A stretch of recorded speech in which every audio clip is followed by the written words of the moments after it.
You're listening to a podcast from thespoilist.com. Welcome to First Contact, the podcast equivalent of Panda Cola. I'm Andrew. I'm James. And I'm Alex.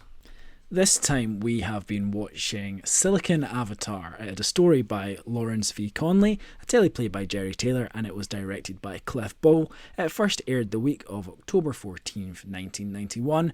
James, what happens in this one? Jake, who is paraplegic, replaces his twin on the Navi-inhabited Pandora for a corporate mission. James, let me stop you there. We were not watching the James Cameron film Avatar. Were we not? No. So that's not the latest episode of Next Generation? No, it was something that wasn't very good, but was much better than that. I mean, Silicon Avatar does sound like the porn version. I mean, there's just something about the word silicon that has been tainted. I mean, it's a weird title, isn't it? It's meant to refer to data. I always thought it was meant to refer to the crystalline entity. No, well, I guess it's about data being a cipher for another person, isn't it? An avatar, an actual avatar, like in the film Avatar. But anyway, James, what happens in Silicon Avatar? Riker's awkward seduction is interrupted by the crystalline entity, which devastatingly transforms a colony which looks surprisingly like a California park into a matte painting. The survivors wait out the disaster in a cave until the Enterprise eventually comes to rescue them. They are joined by Keela Ma, an expert on the creature who lost her son in the attack by the entity on Omicron Theta, Data's homeworld. The Doctor initially mistrusts Data, believing him to be working with the entity, but later she softens when she asks him to share some of her son's memories. Despite this, she seems intent on destroying the giant killer space crystal, while Picard would rather start a dialogue. While the crew works out a method of communication, Ma uses the same to destroy the creature. She later asks forgiveness from her son through Data, but he offers none. Well, Alex, you'd never seen this episode before. What did you think of it? It's not a bad episode, but it is just kind of there. It's really difficult to have an opinion, and it kind of veers a bit. Not necessarily in a bad way, but just in a stark tonal shift. Yeah, it's a weird one because I don't really remember this episode terribly well, and also I watched it yesterday and I don't remember this episode terribly well. No. It's strange because there's a few things going on here. I think there's a sort of Moby Dick story. I will take vengeance on the creature that wronged me. Sort of. That's an ingredient. And it's a sort of Star Trek Next Generation take on, I guess, the Doomsday Machine. There's this terrible thing that's killing everything. Oh, but we want to talk to it instead. That's very much the thing, that it starts off being that very typical Star Trek thing of, oh, there's an evil killing machine, but let's engage it in a chat. And then that turns into, you're my son, in a sort of reverse Psycho. Even before that, you think it's going to be a kind of base under siege thing, where all the characters are going to be trapped in this cave, and the crew are going to have to get them out. Yeah. Yeah. Like you say, it totally does jump from being one plot to another. It's the planet, the colony under attack, and then you introduce another character, not like very deep into the episode, but long enough, and then the episode, what it's about is loss and dealing with loss and revenge, which is a perfectly valid thing to do in Star Trek, and I actually think it handles it not terribly. I think that there's some nice stuff in here, but yeah, it doesn't feel like a complete script. But let's go back to the start. is this the worst seduction and the most hideous dirty talk you've ever witnessed? Well, as I said to you earlier, what's she doing to her desserts? What was her line about dessert? I provide the most memorable desserts. That's not necessarily a good thing, is it? Well, I'm assuming there's no actual edible dessert. Right, but she does mention her dry chicken curry, which Riker's very much looking for. Which is also a euphemism. I mean, I don't like the sound of dry. You wanna get some moisture on that. She says it'll be rehydrated, doesn't she? She certainly does. These are some horrible euphemism. The joy comes from building houses, having children, to which Riker responds, very interesting. I'd love to discuss this further with you. I mean, it's just horrible. It's like the worst dialogue, and I think it's directed in a very weird, stilted way. Because obviously, generic love interest gets killed off very early on, and I suppose we're meant to be slightly invested because they had some sexy banter, I think it meant to be, and then she's gone, and then Riker's slightly vengeful later on about the entity. Yeah. Is everything just a bit off in this episode? Yeah, I mean, even the introduction of the seeming villain for the episode, just comes out of nowhere. Just the sky turns dark, and what is it? It's the crystalline entity. Do you remember that? I mean, well, barely. It's like getting halfway through the run of Men Behaving Badly, and just Harry Enfield just turns up and goes, "Hi, remember me?" And everything. Not really. And then he tries to kill everybody. It's a strange thing to bring back, but also it's a bit strange because they're on location, which happens like twice a season. They go on location, and you think, you've gone for this? For just a scene with people milling about at the start. And I mean, it does look very nice. Like, I can't get away from the California ranch. Looks like a lovely place to be. It looks like California, though. Oh, absolutely. It looks like any time they go on location in Star Trek Next Generation. Earth tones. But like, that sort of slightly throws you off because they never, ever do this. The Enterprise isn't there for some reason. And there's, I don't know, they've left like, 3 crew members down on the planet or something like that. And then they've got to it's idyllic. And then you've got to rush to the caves. Oh, we're trapped in the caves. And then, I mean, this is so weird. It's like, okay, well, let's seal off the caves. And it's like, are you sure you want to seal off the caves? And then they change the setting on the phaser to, let's make this rock light up. Now, I know they've heated up rocks before to create a sort of pseudo fire, but I've never seen them basically create a light on a wall using a phaser. And then it cuts to them trapped in the cave, apparently cooking because they've set the wall on fire and that they've run out of air. And it's like, I feel you brought this on yourselves. But that's not the episode. It's just like, oh, then they're broken out, and then we're on the Enterprise with a different story. Well, a connected story, but I don't really know what it's about. Except it is about loss. Obviously, it's about loss. But we're putting it onto our guest star. We're putting the entire story onto the guest star. I mean, you say a connected story, and it's connected in the sense that A flows to B. But, I mean, thematic connection is kind of not massively there. I mean, there's thematic connection in that they are, as I say, their plot is going A to B, and therefore they are being affected by the thing going through it. But it's just my feeling of the whole episode is that it is a series of events that happen. Imagine if Best of Both Worlds started with them on a new planet, that they're setting up a new colony, and then the Borg turn up and scoop everything up. There's something interesting in that idea, though, that Data carries memories of dead people.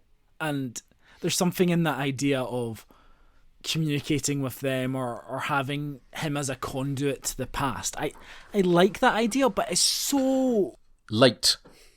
Yeah, it's both late and tacked on, because first of all, you've got this antagonistic relationship. And actually, you are sort of suspicious because you say, no one could have survived this.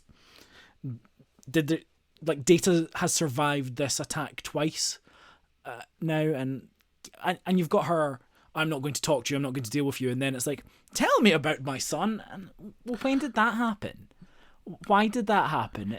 And again, that I'm not going to talk to you is another thing of starting the first half of the episode feeling, well, this is familiar territory.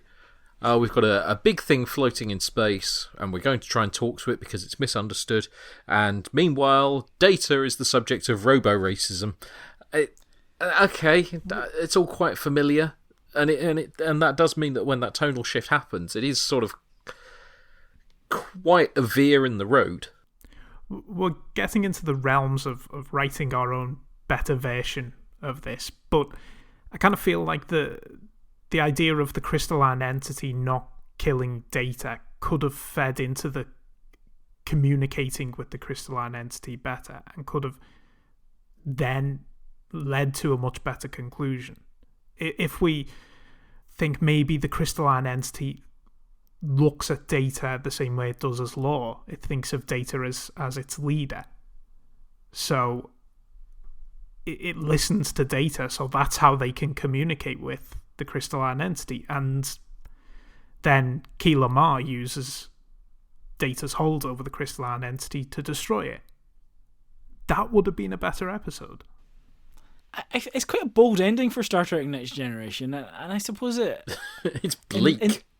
It's so bleak, and I do wonder if they're trying to sort of replicate the idea of Half a Life, which is another episode about loss, but they're doing it in a very unsuccessful way. Your dead son hates you.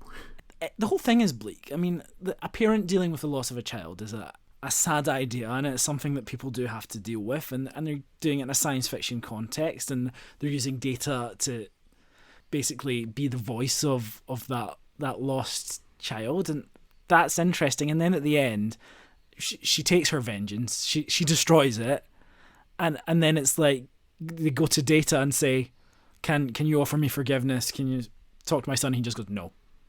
He would be so disappointed in you. And it's just, oh my god, I can't even, it's just, and it just ends, and you're like, that cannot be the last scene of this. It's I mean, in some ways it's powerful, but like everything that's gone before it, you're just like, what?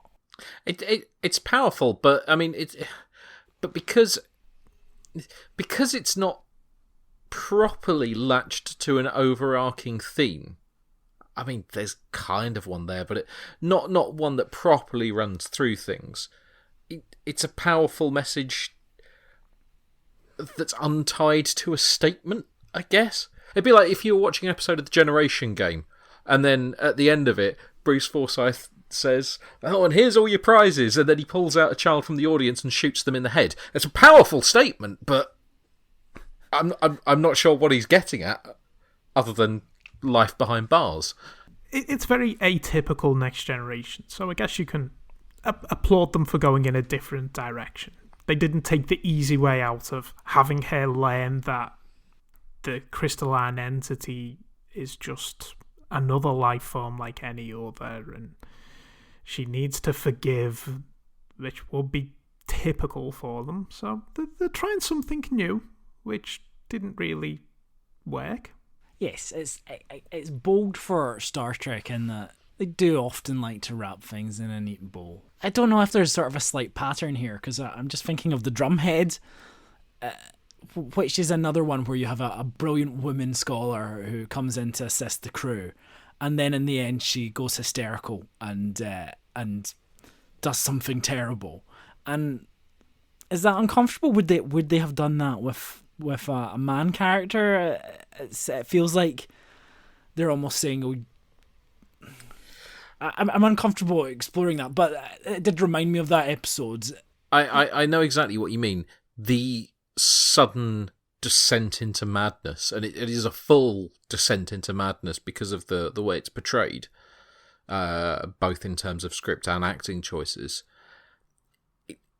It does have a ring of, yes, typical cultural views of hysteria that have some inherent sexism to it, that when you start to think about it, you go, yeah, it's a bit uncomfortable. Yeah. They didn't learn their lesson from the original series. It's quite an odd episode, and I think Picard, there's plenty to talk about here with Picard, because he is very much the peacekeeping Picard. This has just killed thousands of people. Well, let's go and have a conversation and find out what its motivations are. And okay, like compare this to the First Contact Picard, I think is what to say. But I do think Picard feels a little bit off in this episode. It's just he's almost too casual. Oh, he's inherently ineffectual in this. This is clearly a very dangerous situation, and he is so much on the side of let's go and talk to it. And I do get that space explorer Picard, that wonder at the universe, the whale eat krill, we're just krill to a giant space snowflake. That's, yes, but the performance feels very strange to me. It just feels like he's slumped in his chair, kind of going, well, this is just how it is, isn't it? And I think the lack of empathy is, well, maybe that is Picard, but it just feels, the whole thing feels underwritten. But really, he's working against somebody who just wants to destroy the crystalline entity, so he doesn't have much to work with. Is that her aim from the start? Do we take it that that's her aim from the start, or do we feel that she's radicalized into that position once she hears the letter being read via Data? She's very antagonistic from the beginning, but she is an expert at the start. I don't feel that behavior is. I don't think that's her intention until she hears the letter. I think that is the turning point for the character. And I don't know if this benefits the episode or not. I feel probably not. The fact that she explicitly states her motivations to Picard. And at which point, it's almost, well, you're not on this mission anymore. You're not allowed to touch the panels. Because your intent is clearly to destroy this entity. Here is the big red button that will kill the entity. Don't touch it, though. You're not allowed to now. There's certainly an element of that. The thing I like about Next Generation is it usually keeps its stories relatively contained. They're told in a linear fashion for the most part. Would it benefit from flashbacks, this episode? Would it benefit from seeing her son or her life? Like, if you did that today, you would start in that time with Omicron Theta being destroyed and children watching, doing drawings just as this entity very quickly kills their parents. It's like, I better do a drawing of this. Got to get that down. Nothing will survive on this planet. Nothing at all, except these drawings that these sad children did. I think that would need to be a different episode. And to be honest, it should have been a different episode. If you're bringing back the crystalline entity, you want to make it a character piece about Data. It would be a fundamental restructuring. And then also, any element of bringing in more of her past only then deepens that thing of at what point is the decision made? Is it made before she goes onto the ship, or is it made once she hears that diary entry? And then we're getting into the issue of, if it's when the diary entry happens, well, that's a little bit on the hysteria line. It's just, it's difficult to do a plaster fix on this. No, because we're basically, any of the suggestions we have are completely rewriting the episode. Bin it and start again, yeah. Well, that in my head is now, what if Data malfunctioned and was then reliving these events? He was basically became all these people. Well, then you're describing the episode Masks from season 7. Or then you could take Data up to the holodeck, for example, and the events could play out in that way. But again, that's a different episode with a completely different idea. But the idea of all these, like, I come back to the idea of Data containing other people. And that's interesting, but I don't know what you do with that. I don't know how you make that a story, because this, like you said, Alex, it's like it's got basic story elements that we're very familiar with, but just not told in a conventional, structured or thematic way, which makes it frustrating. But do you know what? With all this, it's decent enough. Like, it's not in any way bad. I wouldn't say it's just not finished, I don't think. It's like going to watch a band with an extensive back catalogue, and therefore they don't have time to fit everything in, so they play a medley. All of the elements in the medley are great. You know, you like them, you've heard them in the songs, but it's not quite satisfying. You can't complain about the medley because it's got the bits you like, but it's unsatisfying because you haven't got those complete songs. They're just several different bits all condensed into one as a means of fitting in the time. It's strange because you almost feel like back in season 3, they really sorted out the structure. You know, Michael Piller had taken control and he written a guide to all of the writers on how to write episodes of television, which really offended them.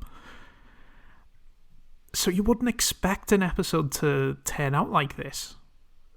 We are being very harsh on it because it's not bad. No, it's just difficult to analyse because there's not a lot of depth. There's a lot of surface to it. And I think it is difficult bringing in a guest star like to carry the entire episode, and we've seen it done successfully at other points, but the relationship with Data has to be the centre of it, and they waste too much time on not making that. It's there has to be more, I think, of that, and maybe Data even initiates it because I have these memories of you as my mother, kind of thing. I think there's something in there, but it's just none of it is. It doesn't have enough depth. It's all very surface based, and like motivations like lost loved ones and revenge. You know, that's your like primary go-to motivations, and you have to do something more. I think if it involves the death of a giant space crystal. I mean, because you can't get invested in that. It's just it's a big crystal that shoots laser beams at a planet. It's hard to have any reaction to that because it's just a really weird thing. It's like this odd hangover from season 1 of Star Trek. It's very much something that as soon as I started watching this episode and it crops up, I went, that? Really? Really? This is what we're returning to? Of all of the things that we could come back to, this thing? Yeah. It's not even as if it's been in particularly recently either. The only reason I really recall it is because of the hilarious things about the children's drawings in that episode. Otherwise, it would just be another space thing. Yeah. That would just get merged in my mind with all the others. So why, in Christ's name, we're going back to this? Or at least, why are we going back to it in this context? Because, yeah, I guess you could do a more in-depth Data story. I guess you could argue, well, that is what we're doing here, but are we? Kind of. No, there's no character work with Data. It's more that he's. I mean, it's focused on Data in that he is necessary for the story that they're trying to tell, but it's not focused on him. He's just a plot device. As a character, he hasn't grown or changed by the end. There's no way in, really, for the regular cast or crew, and maybe you can argue that the TNG don't go through any changes in a lot of ways, but they usually have an arc within the episode or play a more pivotal part in the drama. But they're basically, I don't know, are they like Doctor Who companions in this particular context? They're just there to ask and answer questions and not really be part of the plot. And we've said before on previous episodes that in comparison to where we started from in this series rather than season, it's clearly a world away from season 1 and 2, but that a good episode does not make. No. An adequate episode that doth make. Yeah. I would dare say that this is the low point of season 5. Yeah. I think we've been on a nice little roll, and I think it continues. I think season 5 is probably where TNG is in its pomp. Like, it is absolutely in its stride. Patrick Stewart's got a jacket. It's the show that lives in my memory during this era, I think. And this one is just one that does not. This particular episode is just, it's very forgettable. And that's a shame. But let's talk about some trivia we've read in various books in the place we call Quickfire. Quickfire. The crystalline entity first appeared in the season 1 episode Data Lore. You can hear that on thespoilers.com. Well, our discussion of it. You can't hear the actual episode. We didn't record our own version of it. So, as ever, turning to the puddle of piss that is the Nitpicker's Guide. We're struggling to find stuff to latch onto. I mean, I think that's true of Phil as well. He goes on a tangent about how he thinks Dr. Ma might have dyslexia, but only only occasionally. But I think the sign that he's possibly bored is that he says, the mind meld with Sarek is getting to Picard. See Sarek. He's transmogrifying into that Vulcan look. You know, the one with the eyebrow raised. Moments after the crystalline entity appears, Picard sits down in his chair and a close-up shows the look when he says, remarkable. Slim pickings, I feel, for Mr. Farrand there. Though who are we to judge? The location where they filmed was the Golden Oak Ranch in the Santa Clarita Valley, north of Los Angeles. They filmed at a ranch and there were no horses on screen. There were originally horses on screen, but Patrick Stewart he took them all, and he was there. Then William Shatner came, they rode horses together. It was a lovely day. So the Golden Oak Ranch is now known as the Disney Ranch. It was bought by Walt Disney in 1959, a well-known and often seen filming location. It's been used in 90210, Buffy the Vampire Slayer, Charmed, Dynasty, Dallas, General Hospital, Little House on the Prairie, Jericho, Bonanza, Murder, She Wrote, Quantum Leap, MacGyver, The Dukes of Hazzard, The Big Valley, Beauty and the Beast, North and South, Have Gone Will Travel, Twilight Zone, Falcon Crest, Highway to Heaven, Zorro, Roots. Roots the Next Generation. I always get thrown by Roots the Next Generation.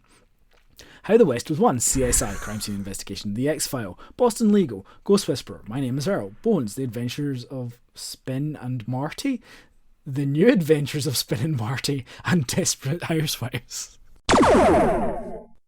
Rick Berman referred to it as a show that I think is going to be wonderful. You can mark that down as another incorrect Rick Berman opinion. Is that interesting from Jerry Taylor? A young writer, Lawrence Conley, pitched this, and basically no one thought it was a good idea to bring back the crystalline entity, but they really liked the title, although no one knew exactly what it meant. One meaning of Avatar is the appearance on Earth of a god in bodily form, but Taylor prefers another meaning, a repository of knowledge, referring to data. Everyone knows what Avatar means now. Well, thank you for listening. We really do appreciate those who stick around to the end. All one of you. Thank you. We'll be back again talking about disaster. Till then, goodbye. Goodbye. Goodbye.